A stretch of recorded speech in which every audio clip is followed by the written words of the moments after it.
Good evening. आज उसके आगे हम टॉपिक पढ़ेंगे force are due to interaction. संपर्क में आने से फोर्स कैसे काम करता है, या दो चीज़ें हों या एक चीज़ें हों या तीन चीज़ें हों या कितनी चीज़ें होंगी तो फोर्स हमारा शुरू होगा। तो उसके लिए है कि force come into play when at least two object interact. कम से कम दो ऑब्जेक्ट जब संपर्क में आते हैं तब हमारा जो है फोर्स काम करना शुरू करता है।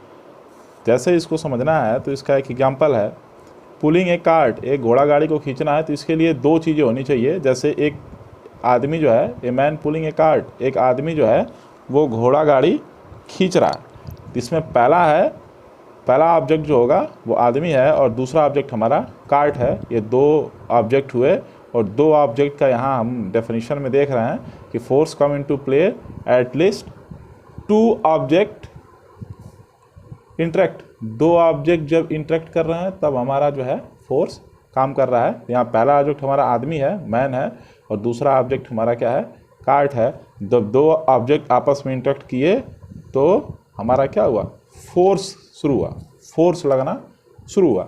इसका दूसरा एग्जांपल है टग वार। टग वार एक खेल है, रस्सी खींचना, जिसमें दो टीम होती है जो कि दोनों एंड को रस्सी को पकड़ के खींचती है। इसमें भी फोर्स कब काम हुआ, जब इसमें दो टीम हुआ, कम से कम दो टीम इसमें है तो हमारा फोर्स काम करना शुरू किया है। तीसरा ये भी गेम है किकली, जो देखे होंगे आप, दो लड़कियां एक दूसरे का हाथ पकड़ के ऐसे गोले में घूमती हैं, तो वहाँ भी हमको दो ही मिला, दो लड़कियां ही काम करती हैं।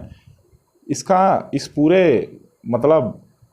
पूरे जो अभी तक हमने आपको पढ़ाया है फोर्स ड्यू टू इंटरेक्शन, इसका मतलब यही है कि कम से कम दो ऑब्जेक्ट होगा तभी फोर्स हमारा काम करना शुरू करेगा। अगर दो ऑब्जेक्ट्स माने एक ऑब्जेक्ट हो तो फोर्स हमारा काम नहीं करेगा।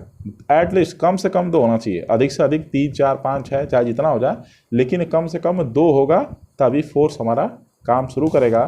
तो इस पूरे से यही कंक्लूजन हमारा निकलता है कि force, now we can say that at least two object must interact for a force to come into play. कम से कम दो ऑब्जेक्ट जब आपस में इंटरेक्ट करेंगी तभी हमारा फोर्स काम करना शुरू करेगा। जैसे एक आपको कॉमन एग्जांपल बताते हैं, जैसे हम ज़मीन पे चलते हैं। अब ये हुआ कि हम ज़मीन पे चल रहे हैं तो क्या हम भी तो फोर्स लगाते होंगे, तो हमारा पैर जो है वो ज़मीन पे फोर्स लगाता है। मैंने पहला ऑब्जेक्ट हम हो गए और दूसरा ऑब्जेक्ट हमारा अर्थ हो गया। जब दो ऑब्जेक्ट इंटरेक्ट हुए तो वो फोर्स काम किया, जिसको कि हमको एक रिजल्ट दिखाई देता है कि आदमी चल रहा है। तो ये हुआ हमारा टॉपिक, हो गया force are due to interaction. Interaction से फोर्स हमारा काम करता है, उसके लिए कम से कम दो ऑब्जेक्ट हमारे पास होने चाहिए। इससे कम होंगे तो हमारा फोर्स काम नहीं करेगा।